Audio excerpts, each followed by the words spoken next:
নমস্কার বন্ধুরা, আশা করি তোমরা সবাই খুব ভালো আছো।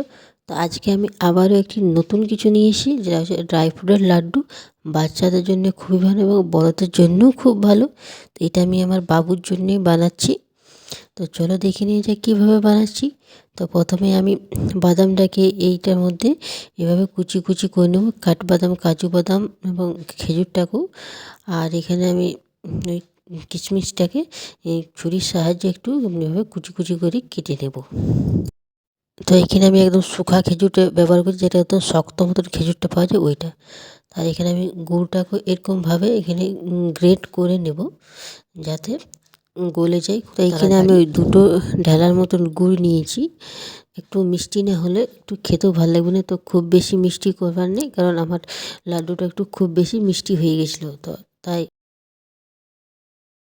ঠিক যতটাই তোমরা মিষ্টি খেতে পছন্দ করো ঠিক অতটাই গুড় নেবে, ওর থেকে বেশি নিও না। এখানে আমার সমস্ত কিছু রেডি হয়ে গেছে। তো এখানে আমি ড্রাই ফ্রুটটার মধ্যে আমি দিয়ে দেবো 3 থেকে 4 চামচের মতন ঘি।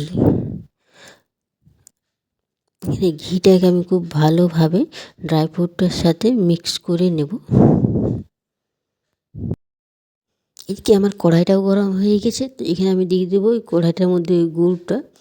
তো কড়াইটা খুব গরম হয়ে গেছে, আর গুড়টা আমার একটু বেশিই হয়ে গেছিলো। তো তোমাদের যতটা পরিমাণে মিষ্টি পছন্দ ঠিক অতটাই গুড় নেবে।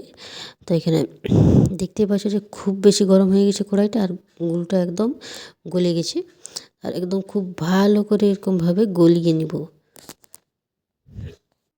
একেবারে খুব ভালো করে যখন গুড়টা গলে যাবে, তখনই আমি ওখানে দিয়ে দেবো কুচনো ড্রাই ফ্রুটটাকে গুড়টার মধ্যে খুব ভালোভাবে এভাবে মিক্স করে নেব।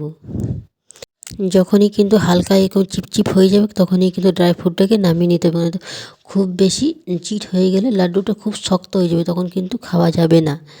তো তাই একটুটুকু যখন লাড্ডুটা চিট হয়ে যাবে, তখনই নামিয়ে নেব থালের মধ্যে। আর হালকা গরমের মধ্যেই লাড্ডুটাকে ছোট ছোটোভাবে আমি বানিয়ে নেবো, কারণ আমি খুব ছোট্ট ছোটো বানিয়েছি, কারণ বাবু একটু ছোট্ট ছোটো দেবো, খুব বেশি পরিমাণে দেওয়াটাও ঠিক নয়। তো তাই আমি একদম ছোট্ট ছোটো বানিয়েছি। তো দেখতে পাচ্ছি খুব ছোট ছোট। তো তোমাদের যদি এই রেসিপিটা ভালো লেগে থাকে লাড্ডু বানানোর, তো অবশ্যই বাড়িতে একবার ট্রাই করবে। আর খুব বেশি টেস্টি হয়েছে খেতে। তো আজকের মতন টাটা, বাই বাই।